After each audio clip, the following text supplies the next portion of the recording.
We love horror movies from the 70s and 80s, and we watch them for 2 days straight, and then we go write a book.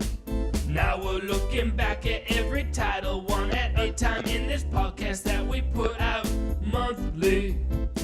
Once we've had an episode for every movie, it's time to meet up for another Shock Marathon. Oh yeah! The red light is indeed red, which means we're recording another exciting episode of the Shock Marathons podcast. I am Matt Farley here with Charlie Roxburgh. Greetings. Tom Scalzo. Hello. Hello. And Ava Scalzo. Hi. And we watched Memorial Valley Massacre, which, early on in my version at least, was titled Valley of Death. Did you guys have that experience as well? Interesting. No. I knew that existed. It's also known as, at one time, Memorial Day Massacre. I've seen that. Which is arguably better. And then, you know, right? Why bother to not call it the holiday? And then also Son of Sleepaway Camp. Really? Really? Yeah, Wow. Isn't that crazy? They just crazy. Just for business reasons, they said, hey, even though it's unrelated, let's just call it that. And it didn't stick on all titles, on all versions, but that's interesting because on the tape that I have, the tag is just when you thought it was safe to go back in the tent. Mm-hmm. So it's like they're playing off that, but they didn't. But they forgot. Yeah. Yeah. Well, the one I watched, right on the screen, it said Valley of Death. I had never seen that before, but very bland. That's cool. Very bland. Oh, and do you know the other tagline is an unforgettable evil that will not die. And the great thing about it is he is wait, what does it say? No, they were a forgotten evil that will never die. And he's absolutely not forgotten. He's remembered to like the detriment of that one guy. He's like a harped upon evil. He's remembered every day this evil. And he will die. He's very and he mortal. will, he will probably die. So it's a good, not true tagline. In the opening, the nature, like we see cars driving into the camp area, and then we see nature shots, which in my version at least, looked like such different, like stock footage that so did not blend in, Charlie. Yeah, and that's a plus. So once you start seeing that, you're like, yes, we're on the right track here. It's like Slash Dreams. Many of a litany of this kind of movie where you get some bad stock footage, you get synthesizer gentle score. It doesn't seem like horror. There's boring vehicles, and I was loving it. Ava.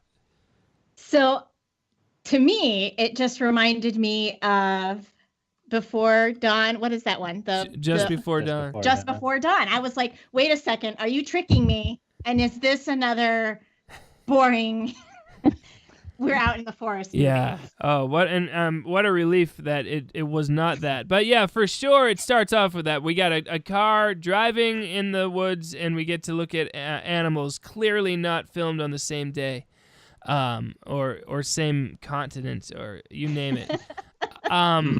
So, and then in a jarring moment, like we see the line of people, which is just feels so preposterous to me that this many people are trying to get into this primitive site, great. Charlie. It's like the first thing that's in line with the cartoony nature of the movie, which we love. Yeah. So it's cartoony. It's like the people in Worm Eaters lining up to get hot dogs. Like, it would never happen, but it's great. You wish it did, yeah. Well, it's the assortment. I mean, like, because it's there's people in like full-on business suits. Yeah, because they're big businessmen. Like, bikers, like people you don't expect to be out camping Memorial Day weekend. No. Yeah, no attempts at realism. Not even close. I mean, you're right, Charlie. It's so cartoony. And it's more sophisticated for that very reason. Some would say. That's quite a statement. Take that, world.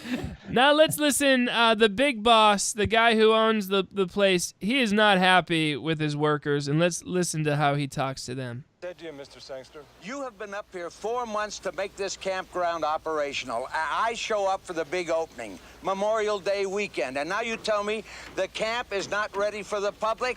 Well, I call that incompetence. We just lost a man in a construction accident this morning. I don't want any alibis, no excuses. My firm has made a major investment in this development. We have big future plans for Memorial Valley. Ski resorts, shopping centers, condominiums, etc. And that's only the beginning. Yes, sir, I hear you, but the roads aren't finished. The electrical's out. The supplies are late. Did you hear about the water supply? And then we get to see that there's a dead dog in the water supply. So, I mean, they just start us off. And, I mean, that businessman is just cliche businessman. You know? It's the classic, you know, like, what is it? There's like the fall festival has to go on. Yes. We can't stop for anything. This is like the opening of the valley. That setup is so, I love it because there's just unnecessary tension placed on a situation that never would happen. Yes. Great. I wonder if it happened before Jaws, or if all this came after the 4th of July Jaws scene, because it's in so many movies, but I don't know which ones it was in before Jaws, if any. We should look into that. So the water's been tainted. There's a dead dog in there. How could he have gotten in there? He would have had to lift a 50-pound lid to fall in there on his own, but they're just going to let it go. The workers announced they're quitting. I mean, Bert just died earlier, so and now there's a dead dog. Enough is enough. George, he's the manager of the campground. He decides he's going to open the place anyway.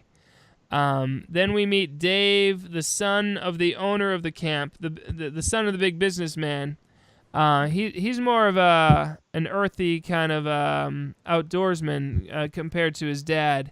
But he's Dartmouth educated, and he's got to prove himself to George, who runs the place. So the main characters we need to know really are George, the grizzled guy who's running the place, and it was his idea to open this place, and then Dave, the son of the owner. So George announces that there's no running water, and that causes half of the people who are waiting there to just go home. And George is happy, Charlie.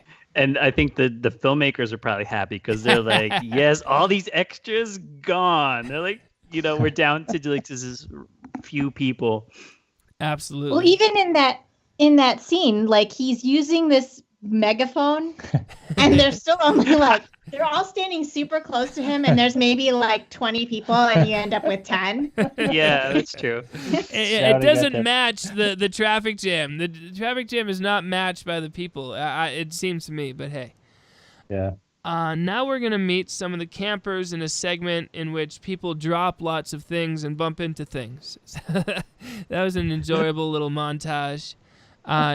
Dave tells George that Deke is kind of like the handyman, I guess, in the campground, Yeah. Tom? Yeah? Yeah, and source of wisdom. Yeah, oh, for sure, yeah. So Deke thinks that all the things that are happening, you know, the death of the worker, the dog in the water supply, he doesn't think it's accidental. George, he won't buy it. Moments later, George notices a broken window in the supplies shed. He goes to check it out, and then when he leaves, we are introduced to the anti-hero, or is he the hero?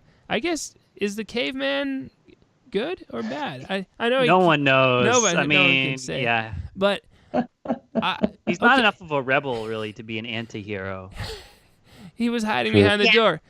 What do we say about this caveman? Oh my goodness! Like, talk about cartoony. They put no effort. In a good way, they put no effort into making this guy realistic. They're just like, let's buy the most obvious caveman costume and make sure the guy's clean, too. You know, like, this guy's been living in the woods all his life, is just so clean, and his costume is so clean. Charlie. It's like Flintstones, almost. Like, you know, I was watching episodes of the Flintstones yesterday. I think we can go that route with our caveman. But, yeah, because he's so cartoony, you don't feel bad for him, really. It's just funny, and there's a pure innocence here that, like, if some 12-year-olds were renting this movie back in the day, they would just enjoy it, and you don't have to think about it too much. Like, you need a caveman? Here's a caveman. And just to compare with like things like The Forest, where there's like a cannibal killer guy who's out there, or like movies that there actually is like some sort of evil force. Like, this is not an eternal evil. It's just a kid basically who just is just living out in the wild, and people, mess with him. He gets angry, but he's not really like the existential threat. Yeah, and they don't get too deep about it, and there's no actual fear or concern for, like, you're not attached to any of the people who die. It's perfectly fine, and you can be on the side of the bad guy. I mean, he's a genuine person who's just trying to protect his land. Yeah. And it doesn't get into like the inbreeding and Just Before Dawn that just feels like dirty and gross. Of course, moments later he kills the dog, and still I'm on his side, which is amazing. Oh yeah. Yeah. They get into it here that establishing that he hates noise. Like, I guess it's he doesn't like any. That's his thing. He doesn't like anything invading his God's country of Memorial Valley, but it's just. That's so first noisy. I thought, does he hate dogs or is he scared of dogs? But no, it's the loud noise. Yeah, it gets to him. All right. He really freaks out too. It's a little confusing almost because he should be used to animals and. Yeah, I know. I mean, they didn't really develop his character in any sort of consistent way. Anybody's character for that matter. Well, a lot of them they do. I mean, they give you there's this whole You're pulling at straws, man. Everyone has a little something. As I was watching it, I was just thinking, they didn't have to be this nuanced with these bikers, and I really like. We'll get to it, but when they start talking about like the old days of the bike gang versus how it is now, I really liked hearing them. Okay, yeah, those are highlights for sure. Let's listen as Dave sees a lovely lady struggling to set up her tent, and he of course is like, well, she can't do that herself. Let me go intervene, and she almost hits him in the toe with a little axe. Let's listen to them talk to each other. Can I help? Jesus. Is that your idea of funny? That's your idea of accuracy? Looks like you might need... Let me just interject. Is that your idea of funny? It's like, what? Me saying, can I help you? What are you talking about? It's like they cut out a moment where he says a joke, but they left her reaction to it. All right, I'll keep it going. Some professional assistance. Take a hike, Dudley Do Right. I can handle this myself. Maybe I can save you 30 minutes. I've got the time. Maybe 40. What's your name? Sangster? Call me David. Listen, Sangster, I'm sure you're probably a really nice guy, but, well, I did come here to be by myself. Get it? Got it. Look, if you need anything. Anything. I live at the store. Sure. Good stuff, huh? I love that. That is fantastic. I was just thinking about it a little more. I love this movie, and it's pretty much flawless, but this is the only time that he's sleazy. And he's not even that sleazy. And this is the only time that she's annoyed with him. Yeah. So both of the things make no sense because there's no, like, easing into her warming up to him, and there's no...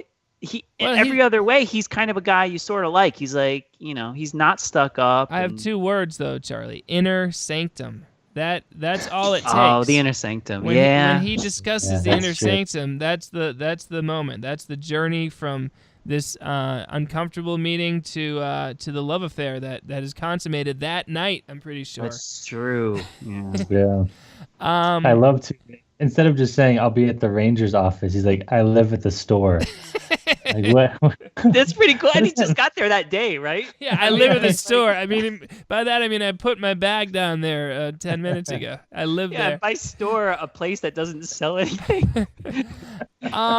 So before leaving, he thanks her for the nail trim. Ha, ha, ha. I love it. That reminds me of... an axe to hammer in a thing. Is it the the reverse side. Yeah. of Why? Yeah, that's a very good point. Why is she using an hammer. axe? That's what they call in the movies, and I don't really know if they do this. A but mistake. a bit of business, which is very written.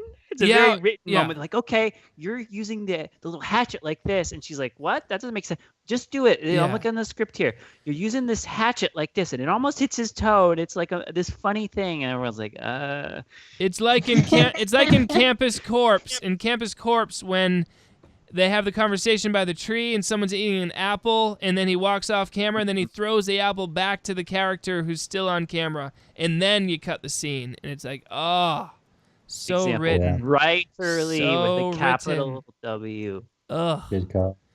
George tells Dave to quit flirting and start helping him dig some latrines. So that's good. George is no nonsense, at this point at least. Now we meet the bikers. Leon tosses a brew to his buddy. He opens the can and it explodes. Oh, so funny. Let's listen to them. Joker. Let's listen to them joke about the shaken can and then lament the fact that their biker gang is so depleted. Another can that shook up. 400 miles and shook up. And loving every minute of it. I'll give me this, baby. So where do you suppose the rest of those roving eyes are, huh? Yeah, it looks like we're the first ones here. Dream on. Ain't none of them large butts gonna be making this trip. We're it. Bullshit. Merle's right. The days when we had 200 bikers rolling down I-70 on a road trip are gone. Yeah, man. Most of those mothers have traded their Harleys and leathers in for Beamers and pinstripe suits. Face it, we're an anachronism. The hell I am. What's that mean, anachronism? It means we're not cool anymore, dude. Oh, wow. I mean, that is getting a lot of information across. And So much backstory. very and heart. enjoyable dialogue, too. Anachronism, that's great. Vocab. That's impressive. That's It's impressive. so good. We didn't need all that. They could have just been bikers who were just acting tough. They're actually acting, sensitive. Yeah. Yeah. They are sensitive bikers. They're like, super sensitive. They're very. It's like they're domesticated bikers. they totally are. Yeah, they look tough and everything, but they're softies and they're buddies. And one of the guys, if he's a little afraid to do something, the other guys aren't going to goad him into it. He's going to stick to his guns, and. Yeah. And just one thing, I don't know. Did I hear one of you guys? I don't know if I heard one of you guys use the words flawless pacing yet. But at this point, we just get this new group of characters, and we get enough out of them. We don't get bored with them, and it's like, okay, upping the ante with this fun mix of It's never boring. and ladies. It's so good. You're totally right. It is just boom, boom, boom. Just unbelievable character after unbelievable character. But just enough, of each guy, each group. Yeah. They decide to party down anyway. No running water. They'll just shower and shave with beer. The leader tosses a knife at a sign, and ta-da! We're introduced to this big nerdy kid who steals the knife. He's got a thievery problem. How about that kid? Oh my God, Ava, what did you think of that kid? Okay, so every time he was on the screen, they played this ridiculous music that I kept telling Tom reminded me of The Animals Are Clumsy Too. Oh, nice. Yeah. I mean, classic. I see. I just want to punch that kid in the face every time I see him. Don't you just want to punch him, Tom?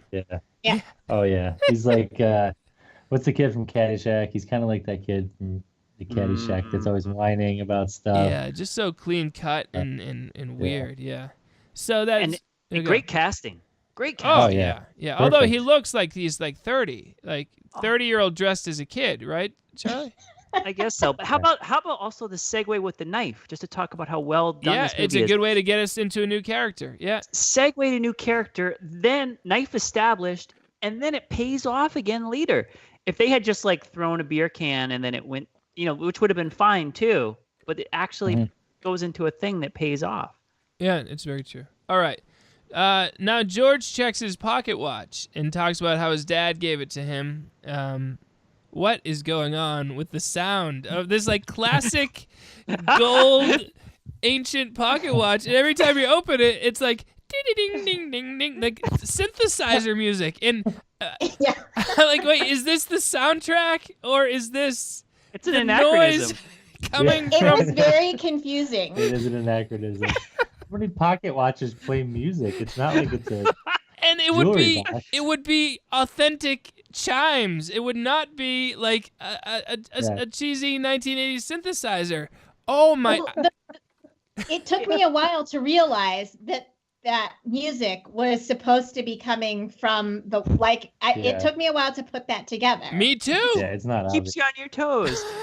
It's one of those things where they chose heart over sort of like reality. Oh my god! Like how if you're able to dub in synthesizer, you can dub in like an actual bell. You know? Oh wow! What a choice! Like, were they just like, whatever? What's easier? Which one's easier? Let's do it that way. No one cares. It's like the same, you know. Someone's like, "Hey, the caveman does not look like he's been living in the woods for 30 years." It's fine. Who cares? Just get it done. Oh wow, that is. I was so confused. I like the third time in, I was like, "Well, I guess that's supposed to be reality." Wow, I can't believe they're selling this to us, Charlie. Though you're glad they did. It's unique, you know. It's unique, and just the fact that he has it on anyway. No real outdoorsman would have this ostentatious. It would get broken. You know, you want something a little more utilitarian, but I don't know. It's funny, and you know they wanted it to pay off later, and they needed it to have some memorable feature that would have stuck in the head of a boy years ago. And that was what they went for. Then they go to save some campers. By they, I mean George and Dave. They go to save some campers from a bunch of snakes. After that happens, the guy announces he and his wife are leaving. They'd heard rumors about the area, but always ignored it. But not anymore, Charlie. Can we talk about the fire extinguisher for a quick sec? Yes. Okay, so I really like George is about to kill them with a shovel, pound with a shovel. This David's kind of showing off his knowledge. He's like, "Hey, wait," gets the fire extinguisher, sprays them. Now do it. I guess he was trying to show that he calmed them more than they were, because they were kind of stable and just hanging out on the food anyway. Yeah. But I thought it was funny that they wanted us to show. I thought if his fire extinguisher thing killed them, then it would have solved beating them with a shovel. But what's his name was impressed though. He was impressed, yeah. College boy. Like quick thinking there, college boy. The fire extinguisher. Now they were slightly colder when I beat them. Now we meet. I didn't understand that scene, because was that supposed to be the caveman who put the snakes? Yeah, I guess. I guess so, but it's not. It didn't really make sense with the rest of the other things that even the water supply thing still never completely made total sense to me, because what the caveman ends up doing it feels like at first that it's all that's kind of accidental. Like it's not like he's going out to kill people. Right. It's when they come to him. Yeah. He just wants them gone. Yeah. It seems not his MO. Yeah, it's a very good point. It's not his MO to be terrorizing the people. It's more he waits. If they're going to infringe upon his territory, then he's going to have to do something about it. But he doesn't seem actively doing that. And it's kind of prankish too, Charlie. Yeah, and imagine how hard it would be to gather like 15 snakes in a bag, transport them to when the camper isn't looking, and then put it on their food. You're speaking as a civilized city folk. Oh, that's true. If you grew up out there, you that's easy. That's very easy. Yeah. Although he does looks like he has tea lights in his cave, so he's a little bit civilized. Now we meet Tom, Rick, and Wendy, 3 young friends who love rock and roll music. Punk. Speed metal. Speed metal. Sorry. Yeah. Sorry. Tom asks Wendy which one of them she likes better. She will not commit, but she announces that perhaps tonight they'll find out which one of the two she'd rather sleep with. So that's great. These are my favorite characters. I love these 3. They are just so much fun, huh, Tom? Yeah, but what were they? What was the point of this trip? Like, let's go out on this camping trip for a week with like two of us and you, and hopefully you'll pick one of us, and then the rest of the week will be just horribly awkward. Yeah, I know. Yeah, well, That's so speed metal kids, though. and how about the casting? Yeah, it's brilliant. They're so good. Right. All those people, They're I don't great. even think of them as actors. I just think those are real speed metal kids. Now let's Yep. listen. The parents. Did you have something to say, Tom, or no? No. Okay. The Nope. parents of the kid who stole the knife. They come to the speed metal kids to ask if they've seen their son, and this is what happens between these two groups of people. Knock, knock. Oh, I hope we're not disturbing you. What do you want? I'm Rita Badovkin, and this is my husband, Chuck.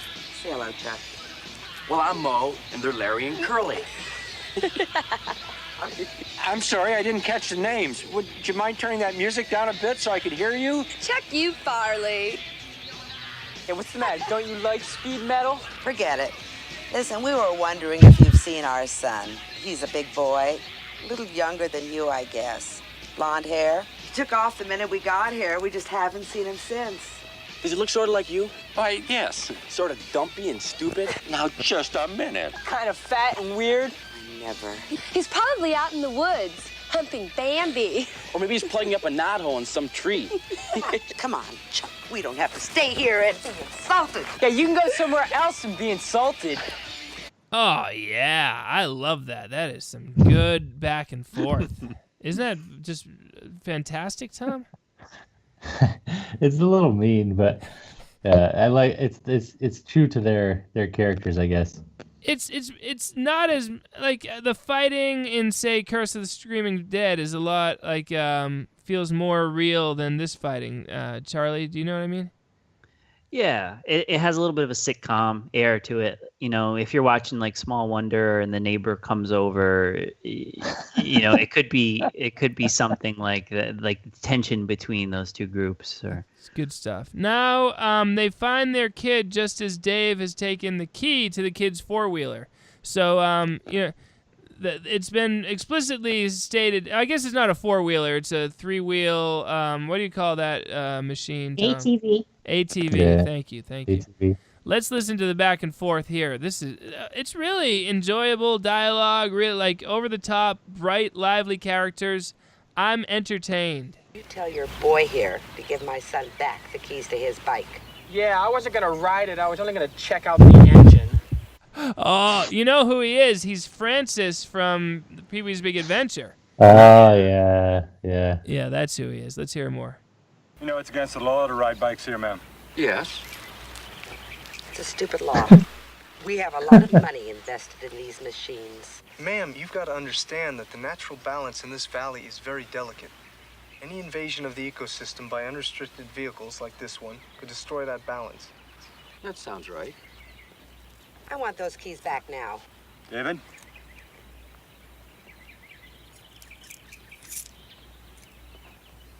You can get the keys back, ma'am, when you check out.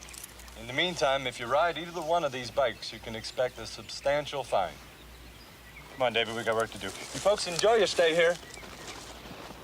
Put the bike away. Don't make me. Where have you been all day, and where'd you get the knife? I found it. Stole it. Stop it! You know he doesn't do that anymore. I love that. yeah, there's a lot of baggage there. That's the Curse of the Screaming Dead too. Did you swipe it? Remember Oh that? yeah, Like- you're right. It's Oh, stealing. yeah, good point. All right, now we get to see the caveman running through the woods. There's been a bunny caught in a trap that he set. He frees. And he does a flip off a tree. I'm sorry to interrupt. Yeah, but that some was great amazing. moves. Yeah, some really good moves. He frees the bunny. Now we see his cave where there's a fire burning. He eats some berries by the fire. He feeds a cute mouse and then kisses it. So, if you didn't like him for killing the dog, he's won you back over by kissing a mouse. Now the big nerdy kid. Oh, again, just as over the top as the cave. Like everything about it is so over the top. It's fantastic. He's sneaking around the grounds. This nerdy kid. He uses the knife to break into the camp store. He helps himself to the keys and George's dad's watch, which once again makes that great sound, Ava. Yep. That was the second time. You're like, okay, wait, that's the same sound again. Now, is that putting it together? Is that a musical cue, or are we supposed to believe that that kid is hearing that too? And I'm 80. I guess Are we 100% sure that's being heard by the characters, Tom? I 95% sure. Because I think Caveman reacts to it at some point, right, Charlie? Yes. Okay. Wow. All right.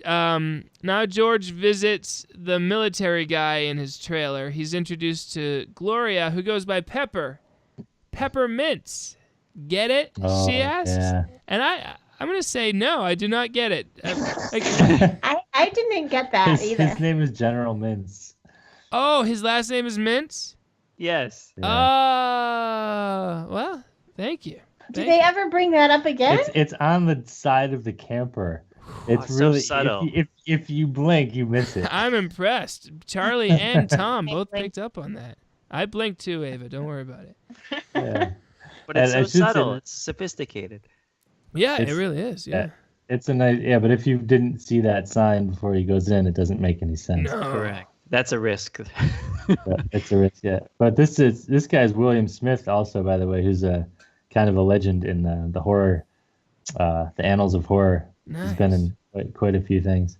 in action and everything. This guy, Yeah. I knew him, and then I started to look at him some more. I was like, this guy, man, he is in Yeah. everything. He's a total legend for his life and for all the movies he's been in. Yeah. Over some Jack Daniels, they discuss whether they knew who knocked over the trash outside their RV. George decides that he's going to stay in the RV for a while, keep on drinking with the general as they watch the Army-Navy game from 1957 on the VCR, which is pretty awesome. Yeah. Now the nerdy kid, I guess he's not nerdy. I don't know how to describe him. But he's fat. He's the fat kid. The fat kid.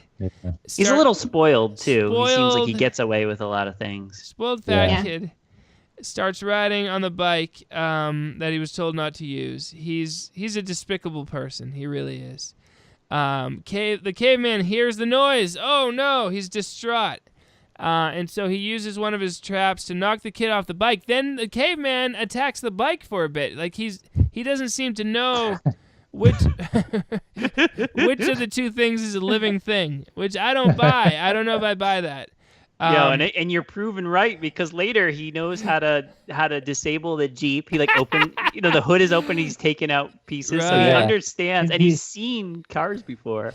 He sabotages the general's camper. Yes, so it'll by explode. Manipulating the fuel source. He's learned He a lot. knows. Yeah, he learns a lot in 2 days, maybe. The kid slashes him in the face, so Caveman breaks the kid's neck. Thank God. As funny as it is to see the kid, it feels good to see him killed. He grabs the watch with the sound, and the sound drives him mad. And that's the moment where we know for sure this is it. I gotta let it go. All sounds drive him crazy. Apparently, Charlie is like, what is that ever explained? Why? Not really, Why does sound upset him? Yeah, he just freaks out about. I guess we're just supposed to take it that he's so used to solitude. I guess so. Only nature The sounds. woods are not quiet though. But it's unnatural sounds that just get to him. All right, now it's nighttime. There's a big party for all the campers. Then it starts raining. Yeah, that's what. Before when I talk about the party, there's so much effort to be like, okay, we're roughing it, we're out in the woods, back to nature, and then there's a keg party. Yeah. With tons of beer and loud music, and it makes no sense. And it's hosted by the ranger, who is the least likely person to ever want to host a party or anything. But I love the togetherness here. It's in the way that many things in this movie are better than they are in real life. if you tried to hold this party in real life, the bikers wouldn't really show up, and then speed metal kids wouldn't really show up, and they wouldn't sit around calmly and listen to a ghost story or like, all hang out together in such close proximity. The young people might be like, that's lame, I'm not going. It's just togetherness, and it's the way the world should be. Yes. True. And we come back to see Caveman dragging the dead kid, and then we get back. Deke is telling the terrifying horror story to the partiers as the rain continues to fall. They're captivated, except for the leader of the bikers. Deke chastises him for not being afraid. Bad things happen here. David and Deke lament the fact that Memorial Valley is being developed. David liked to think of it as nature's inner sanctum. Round of applause. And which so that's because his lady friend hears him say that, and that's all she needs to hear. Deke tells David about George's past. Charlie. I wonder if she's like a college student studying ecology or nature or stuff. Well, she's into ecology. I don't know if she's studying it, but I mean that's her thing, I would think. Yeah. George's kid was kidnapped by a guy named Prescott. The ransom drop was supposed to happen in Memorial Valley, but the FBI tried to set a trap. It failed. He's been looking for his kid ever since. They could have made that backstory a little simpler. It's not that complex, but it's like his kid was kidnapped out here. In the end of story. You know what I mean? Kid could have gone missing. Yeah, just gone missing. It's like this whole backstory, FBI. And then the FBI goes and does what it does. Of course, they botch the handover. Because am I right? We have to believe that the kidnapper, his plan was, if the ransom drop doesn't work, I'm gonna live in the cave with this boy for the rest of my days. Yeah, that was his evil plan. That was Plan B. I'll either get a lot of money out of it or a lifetime in the woods with this live in the cave. And at one point, Deke, I think, is like talks up how like George is this amazing tracker, and I'm like, these everyone later on comes across this cave where the caveman has been living. Like everyone, the bikers, everyone runs into this cave. So like, how did George not find it in the 18 years that this kidnapping happened? That is such a good point. Oh my God. And over the shot where they're talking about how good of a tracker he is, he's like leaned over in this 3-foot radius of mud, looking around like a small tree, and they're just like, that guy, there goes one of the greats. One of the greatest trackers this world has ever known. And he's just looking at this one little patch of dirt. Then Wendy, Tom. Before we get off of the backstory, there is in the cave at one point, there's like a skull or something. Yeah, I think that's a skull. That's Prescott. That's Prescott, right? I'm assuming. Okay, I didn't know if we had agreed that was who it was. That's my assumption. I think so. Yeah, Prescott, and they spent a long time out there together, but then he died of natural causes, and I'm just extrapolating at this point, but that's what I assumed. It's the only way to read it. Well, I also kind of assumed that then the caveman ate him, right?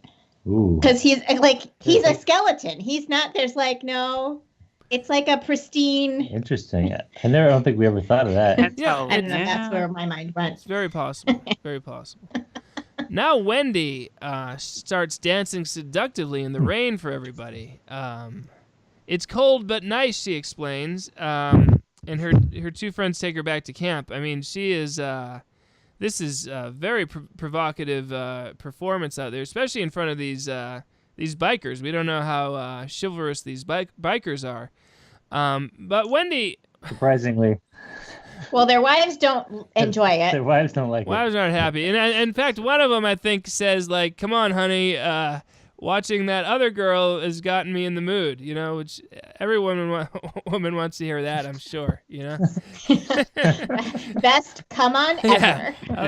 I'll settle with you because I can't have her. So yeah, that's something. Wendy is something else. Meanwhile, David and his love interest start getting along better because of the inner sanctum line. He walks her back to the camp. Do we know her name? I don't. Do any of you? Denise? It could be. I don't know. Really. I'm not. Unless one of you looks it up, and we'll just call him the David's love interest. Sorry to the actress. She's great, by the way. I like her a lot too. She's fantastic. Yeah, she's really good. Yeah. They walk by as Wendy is refusing to let the other guys in the tent. She's telling them they're gonna have to sleep in the car, which is a big turnaround from what she was just doing for the whole party with that dance. My goodness, now she's very proper. But I love the back and forth between those characters. It's fun, and Wendy is just hilarious. She's larger than life. I guess almost every character in this movie is larger than life, right, Charlie? Yeah. I mean, there's so much entertainment value, and it's just going really quickly to all these different characters, and you have this wonderful group at this one campground, So now David and Denise, or whatever her name is, are in the tent, and let's listen to them talk, where she reveals that inner sanctum line. They're in the tent. This is the party tent. No, this is her tent. Let's listen. I like what you said back at the party about this being the inner sanctum of nature. It's a very accurate description. Kind of poetic, too. Most guys don't usually say poetic things. Too afraid.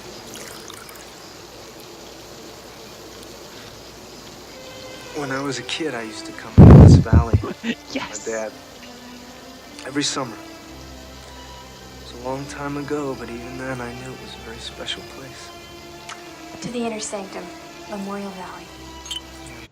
Oh, that's good. I love when the music comes in there. Oh, that is good. Charlie, you got the name of the character? I think it's Cheryl. On IMDb, they say Cheryl. All right. Good old Cheryl. I love that. That music is great. You're right, Farley. Yeah, Just so good. Cue the music. It's so cheap, that synthesizer, that it's better than if they had money and really had a symphony. It's very much, I remember because my birthday was on the 3rd, Oh, yeah. Yeah, so good. But you know what's interesting? In his story there, he said he used to come up here when he was a kid, like every summer, right? So there's all these conflicting histories of this place. It's like the old guy, it's like, this is haunted, horrible things have been happening here. Then you've got like the ranger who spent his whole life hunting this valley, looking for the cave that no one can find. And then this guy's also been here with his dad every summer, like going, like, it's, what is happening? And at the beginning it was like undeveloped. Right. Like this is like this is the first time anyone is encroaching upon this land. It makes no sense. Yeah. There's no way he wouldn't have met George if he comes up there every summer and George like lives there. And then there's also no way that his dad, who's this businessman who seems to not like being there, would have gone there every summer for any period of time. But can I reference Humongous? Yes. Quickly. Of course. Okay. Big fans of the Humongous sharing body heat on the beach scene, and we sort of get that here with David's talk, and there's something to the effect of 98.6 plus 98.6 equals the boiling point. The boiling point. The boiling point. Yeah. Which is great, and I think for like a guy who rented this movie back in the 80s, just this whole scenario and everything is catered to that horror movie renting gent. Yeah. You meet a girl, you mention the inner sanctum, next thing you know, you're in towels, That's how it says works. I like guys who say poetic things, and guys renting at home are like, well, I can think of poetic things. And Yeah, so that happens next. She says, let's take off our wet clothes. So they go and they put on towels instead, and then the 98 plus 98 line is fantastic. And they get intimate as the caveman watches their shadows through the tent. Meanwhile, Wendy finally lets the guys into the tent, and moments later, a bear sticks its head in their tent. They shine a light outside and see the dead kid. David, George, and Deke examine the dead kid. George insists it was a bear. Charlie. So we all agree, am I right, that the caveman like coerced or forced the bear to go there so that he would be looking guilty, the bear would? I did not think that. I didn't. I never thought the considered bear that, was there random. but I thought it was a sounds- random thing. I vote random bear, and just bad timing. Tom and Ava. Yeah, I didn't ever think it was part of a plan, but I so mean, he's a random kid. I mean, he's bear. out It's there that in the it's part of the woods. plan. Yeah, he's out there in the woods, so it's possible that he can direct the bear. There's precedent with the snakes. Well, I mean, Yes. yeah. And the fact that he brings the body back close to, like, why would he not just leave the body where he killed the kid, right? Like, why did he bring him back closer to camp? That doesn't make. well, Yeah, only it's to a try to scare misdirect. them away, to kind of be like, hey, look, I'll kill the rest of you too, you know? But, whatever. One of us should write a paper on this, Charlie. huh? Yeah, I don't think it makes perfect sense, but it's awesome to talk about. All right, so George says it's a bear that did it. David wants to call the police. George won't let him. He breaks the phone and then immediately says, we got a shortwave anyway. And he immediately calls the police via the shortwave. So what? They only do it because it happens in Jaws. That's the only reason. They're like, it doesn't really fit in here, but Quint does it in Jaws. So we want to just break the phone, you know? It like that whole argument. The whole argument makes zero sense. 0 cents. Great. Yeah, it's just going around in circles and not just like fake tension. We're not calling him on this communications device. Call him on the other one. No, right away. So it's the next morning. David is shocked that George doesn't want to send the campers home. This is the speech that George gives to all the campers that morning. Now, I'm sure you've all heard by now about the boy who was attacked by a bear. Best I can make out, he was illegally motorcycling in the backwoods, so the attack did not occur on the campground. Nevertheless, I'm leading a hunting party this morning to get the bear, so I would like volunteers to show up at the camp store. We'll supply rifles for those who don't have them. Oh, there's a possibility that the roads may wash out. If that occurs, we'll have them back in service in a couple of days. Then you don't intend to close? Not necessary. Memorial Valley remains open. Nice. I love that musical cue, and it's very dry.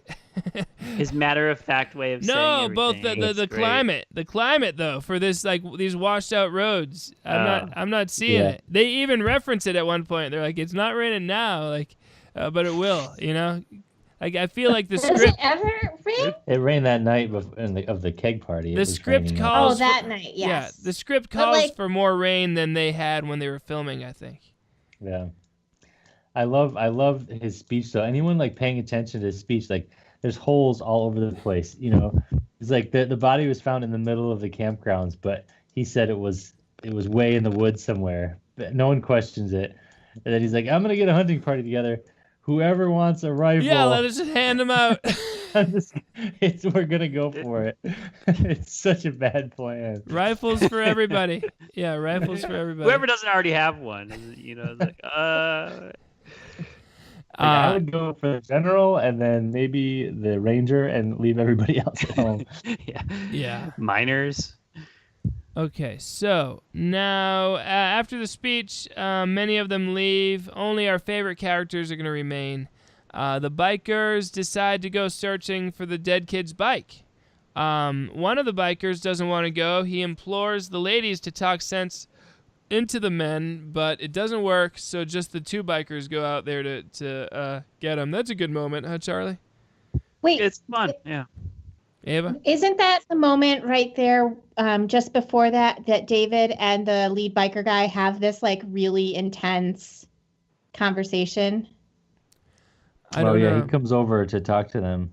And sits down at their picnic table and it's really bizarre because like they have this really, it's like a really pleasant, really like respectful conversation. And then when he gets up and leaves, then the bikers remember that they're supposed to be like badass bikers and they start like. Yeah, that's right. That's right. It was really jarring because like I was like, oh, these are like the most like reasonable, like, I mean, not that bikers can't be reasonable, but like bikers in movies. Yeah. Like this is the most like reasonable, like there's rational representation of them. And then like, it was like, oh wait, no, they're supposed to be bikers. So then they acted like that's jerks. right. That was weird. That's a weird scene. It's a very bizarre scene. I wonder if I had a different edit because I don't remember that the version I looked at. Yeah. It's a nice moment. And it's a little contradictory. It's a little weird. And maybe bikers, these guys could be complex individuals, and maybe that's just the nuance of it's almost a mask they wear, and then they. I like how domestic they are, really. with the wives and stuff. It really It's endearing. Yeah, they're cliched bikers in many ways, but also, like you say, there's more to them.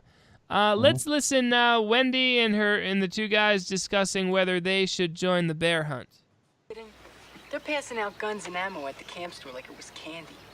This bear hunt's gonna be bitchin'. What do you guys know about guns? The most shooting you've ever done was with BB guns trying to hit car windows from a freeway overpass. This has got to be easier than that. I love the details Wendy gives. The only,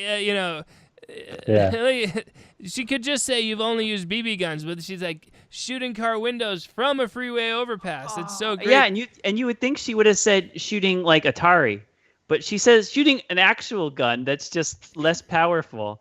And then the logic twist where the thing that they did was actually, he perceives it as harder than the real thing they're going to do.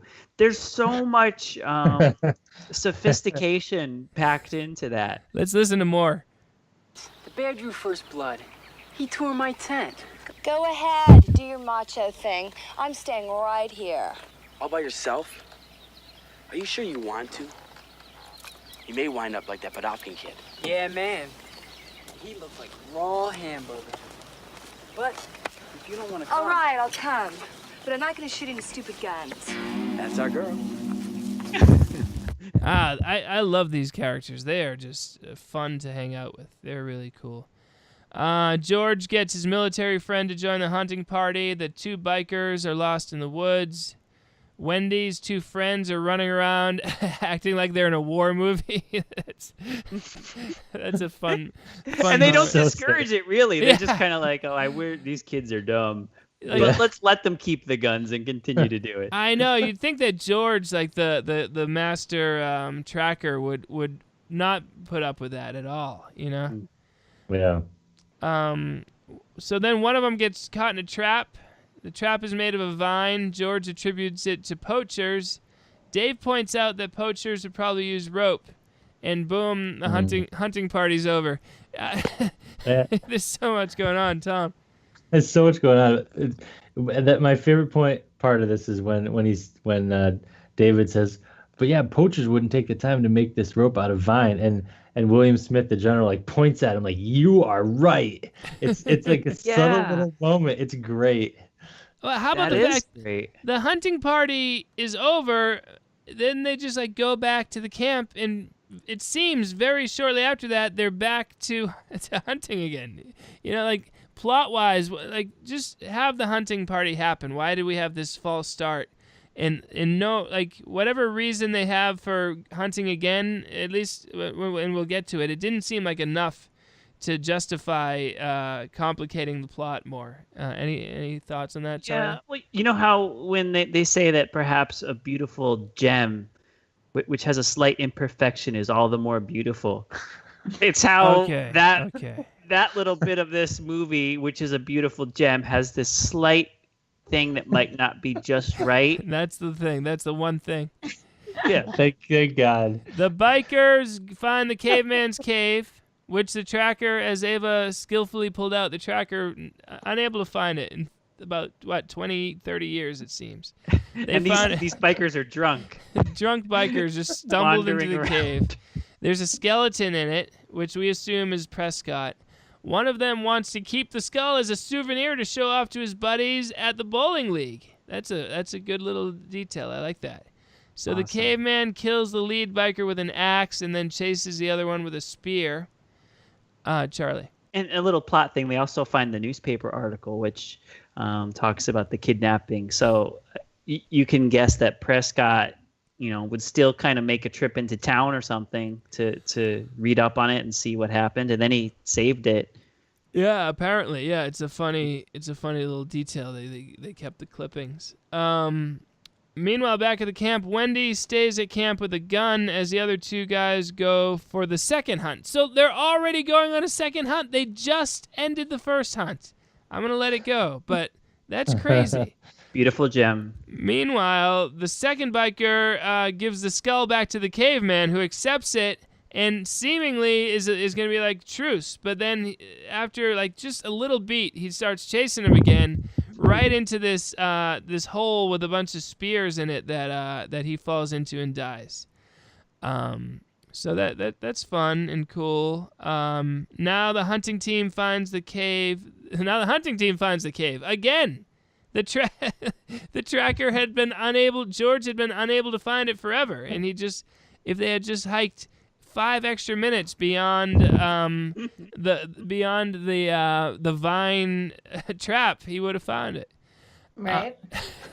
Good point. And they find the dead biker there too. And let's listen. David is going to confront George in this scene. Just give me a second. Charlie, do you have any deep thoughts you want to share with us while I'm lining it up?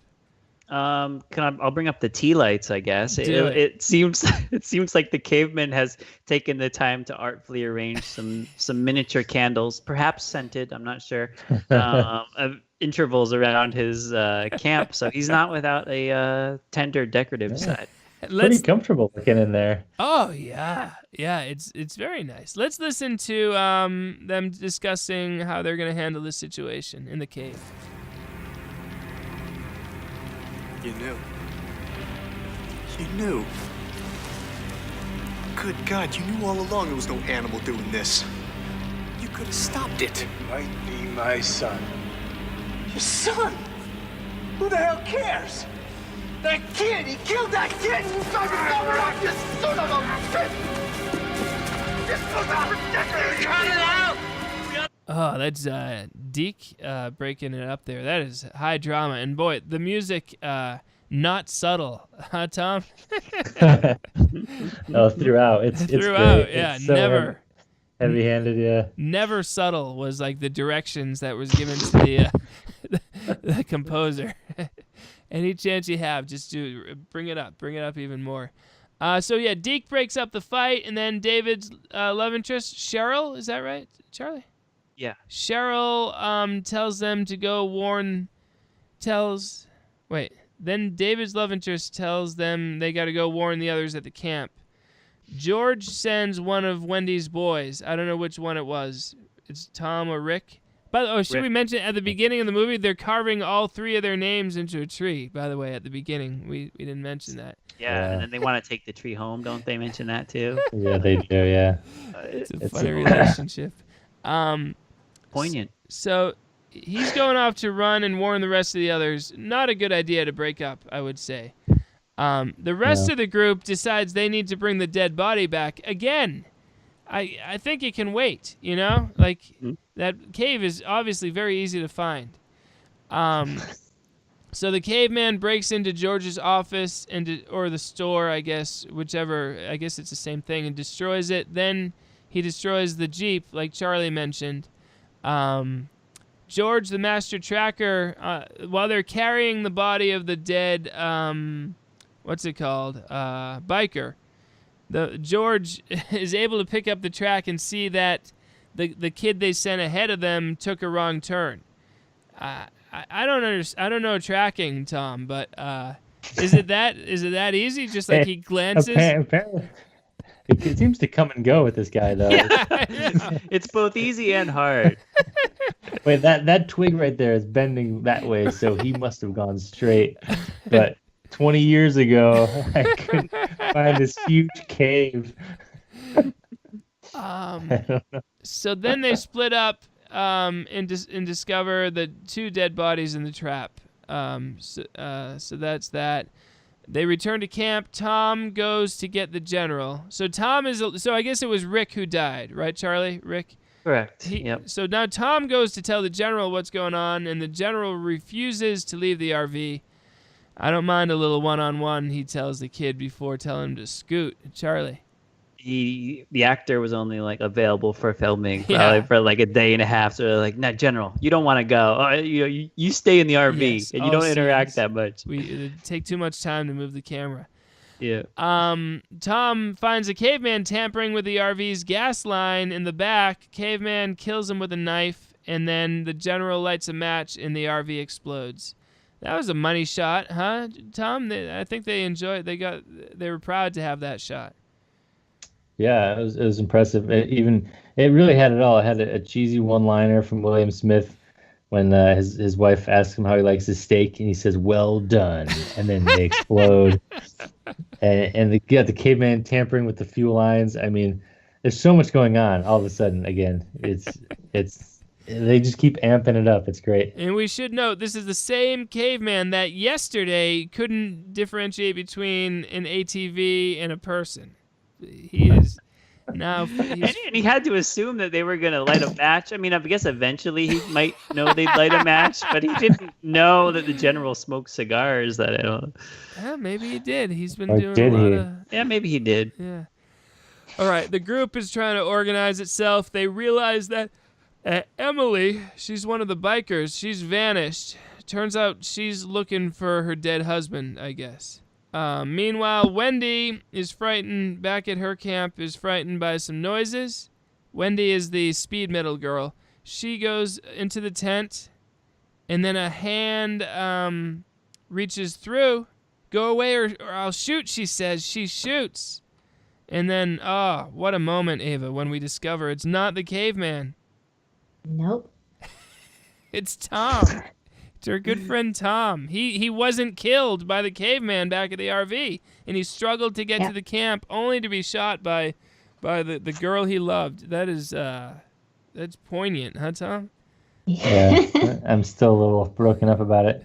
Emotional. So then, caveman then is right there anyway. He didn't get shot, so he's able to grope her a little bit and then break her back. Or a lot. That was a little awkward. Yeah. Too much groping. It was a little awkward. Any groping is too much. It was like, I mean, because he wasn't really creepy until like that point. Like he did have that moment where he kind of stared at when David and what's her name, Cheryl Yeah. were getting it on, but then like in that scene with Wendy, yeah, it's just weird. It's like ugh. Yeah. Yes, you're right. All right, it's nighttime. The survivors think they're going to survive the night. George offers some booze to Dave, who refuses. George criticizes him for being self-righteous. Then he drunkenly rambles about how the only reason he opened the park was to get a better chance at finding his son. And at this point, we're just like, we're not even going to bother poking holes in this stupid story.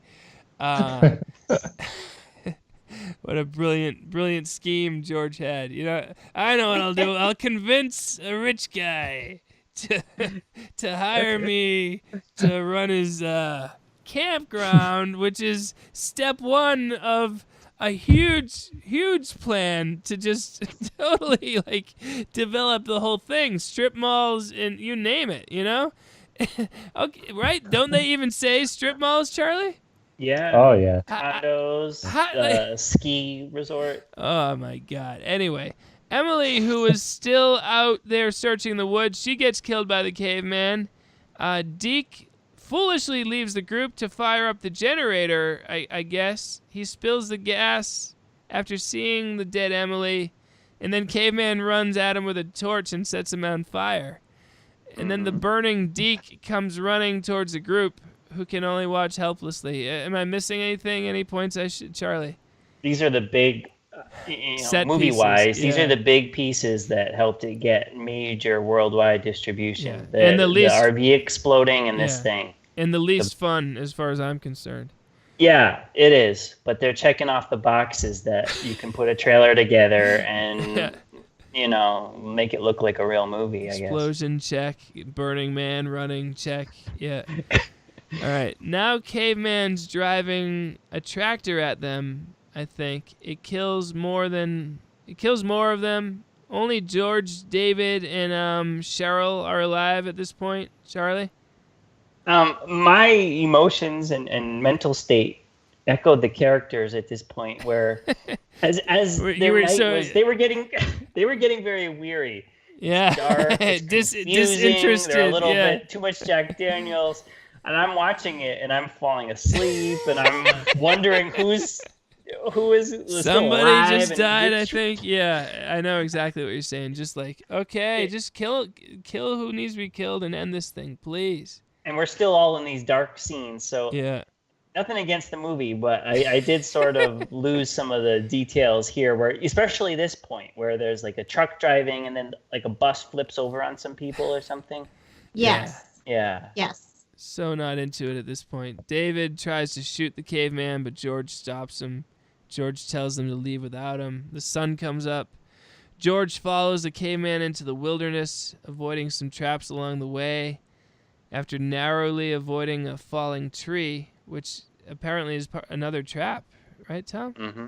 Okay. I think so, yeah. George looks proudly at the elaborate trap that his son created, like, not bad, kid. Caveman pulls out the watch. So then they share a tender moment. Does the music play there too, Ava? Probably, right?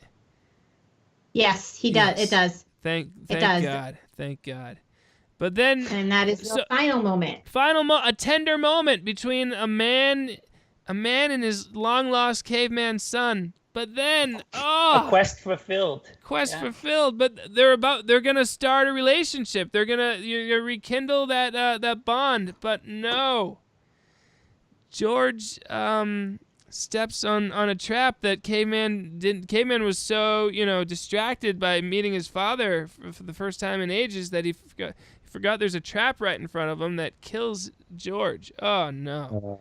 Oh my goodness. Next day, the cops say they'll get whoever did it. David suggests that they never will be able to get him. The park is closed, and it's back to wilderness. The end.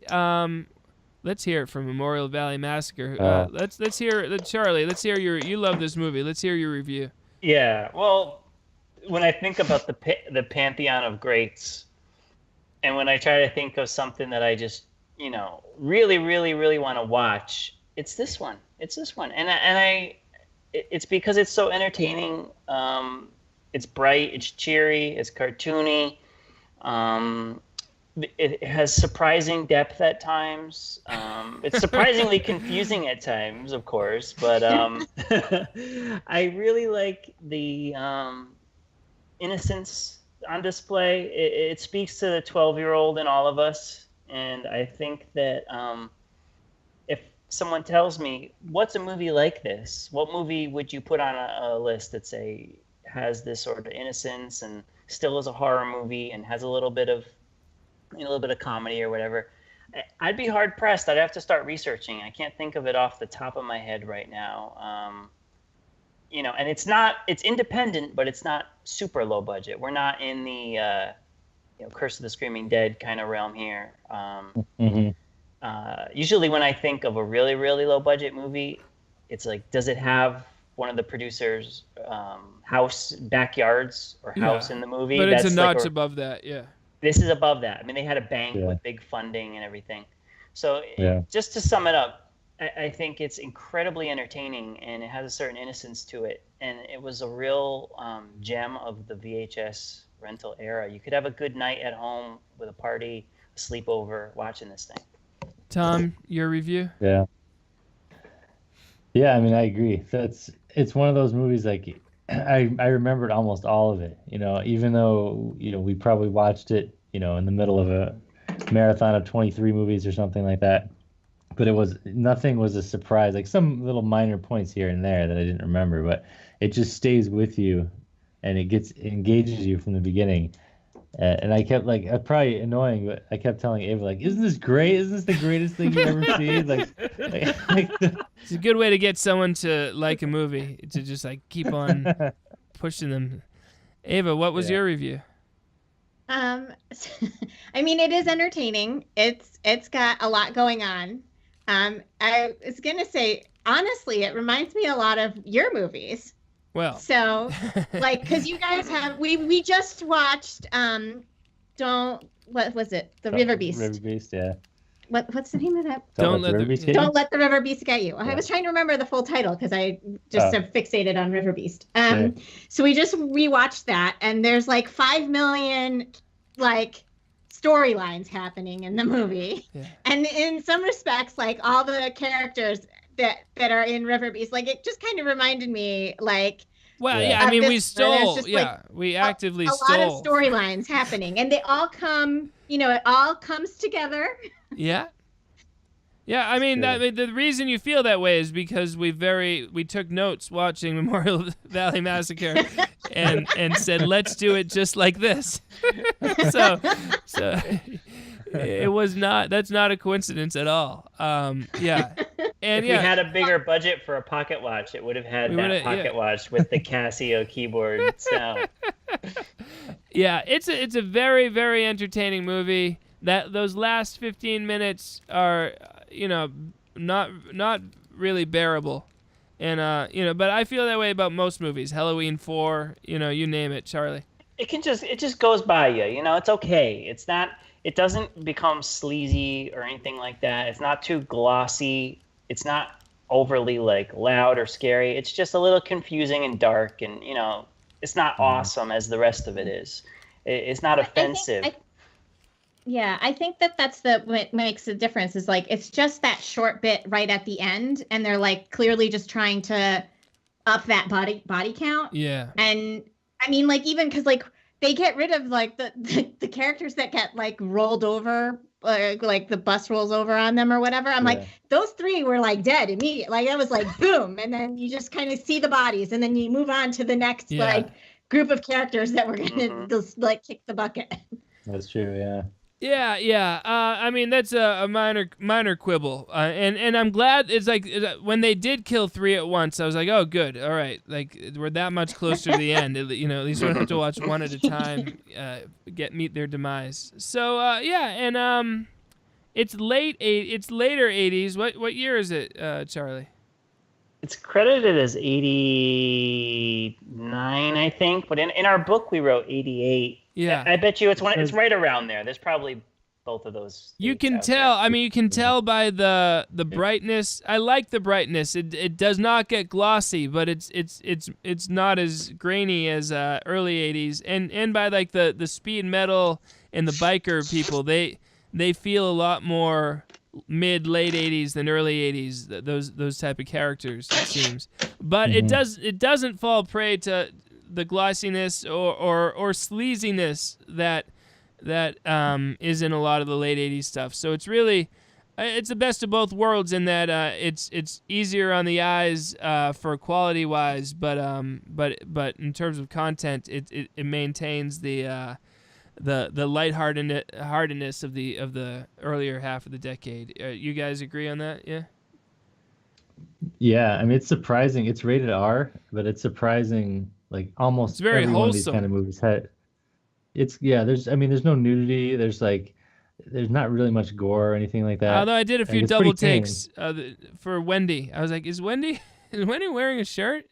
A couple times. Well, she's those wet T-shirts. I mean, her shirt doesn't hide anything. Yeah, I know. But technically, she's wearing a shirt. Yeah. That's close as they could get, I guess.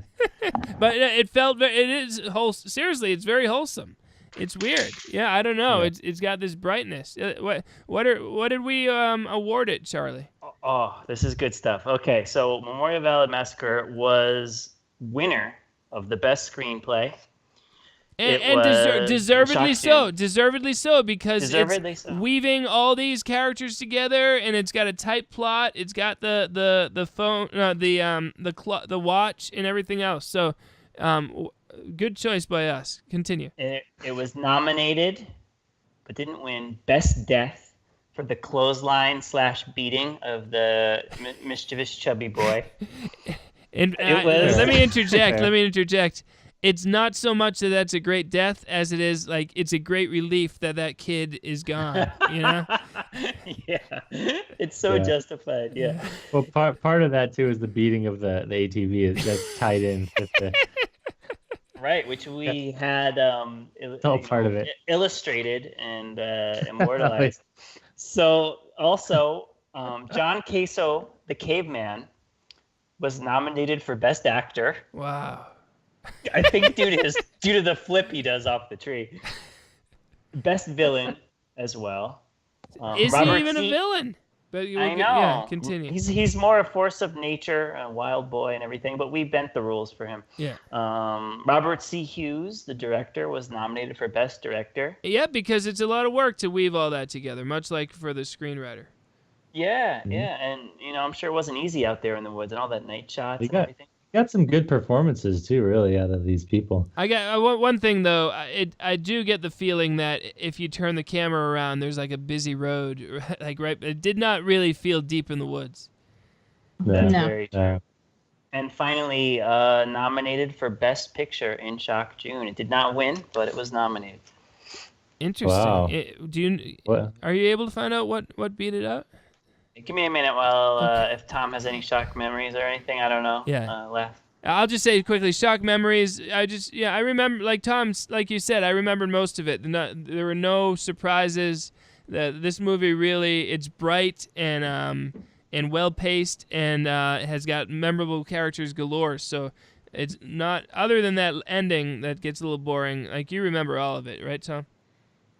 Oh yeah. I mean, I think we called him postmodern caveman, right, when we were watching it. Oh yeah. The first time. Yeah. Just saying that word just makes me smile and brings back a lot of these scenes. He's so clean. Before we started watching, Tom just kept talking up John Caso. He was like. You actually mentioned his name? As you do. I think this wasn't the first time I've watched Memorial Valley Massacre with him, because I remember, or he showed me, either he did something where there were scenes, because I remember the spikes when the biker dude and the other dude fall onto the spikes. Uh-huh. Like, I think I watched the end of the movie with Tom before, and I probably wasn't paying attention to. This was the first time I watched it, paying attention from beginning to end. It sticks with you, though. But it's pretty memorable. And I was very fixated on the horrible prosthetic teeth. Oh yeah, we should have mentioned that. Yeah, but I mean, he's such a cartoonish character. The caveman's the most cartoonish, but everything about it is cartoonish, and that's good. Yeah. Why go realistic? I mean, it's a silly horror movie. Charlie, what won Best Picture that year? The Best Picture was Curse of the Screaming Dead. Well, all right. Well, I mean that's tough. It's hard to beat. It's hard to beat Screaming Dead. So I think we made the right choice there. I'm gonna say two more notes. They're funny and they're quick. Yeah.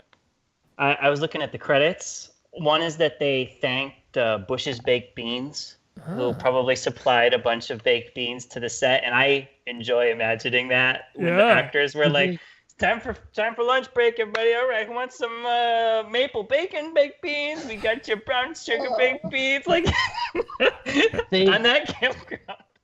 They had them in the office. Remember, they were in a tower on the table.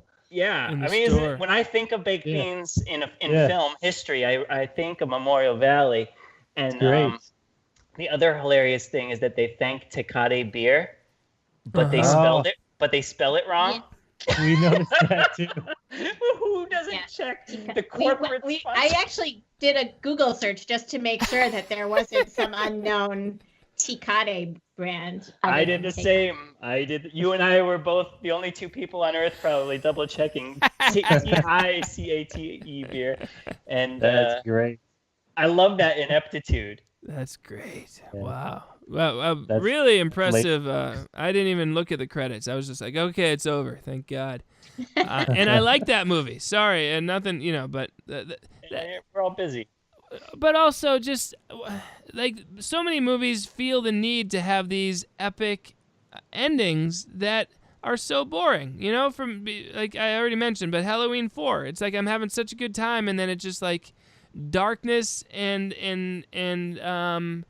dread and confusion. It's like I don't want to see that. But I guess I don't know. You want there to be some sort of payoff at the end, but it's often not rewarding. And even in Memorial Valley. But I'll let it go. Very good movie. We recommend it highly. It was nominated Best Picture. It won other awards, and we'll be back next month for another one. We haven't done Worm Eaters yet. I'm just thinking, guys. Segue. God. That might be fun. I think, Tom, one of you mentioned it earlier, so we really we did. We really ought to make. We haven't done Curse of the Screaming Dead either, which we keep mentioning. Wow, so many. Well, maybe let's do a Twitter poll. Twitter poll between those two, Charlie. Eh? Okay. We'll let the people decide.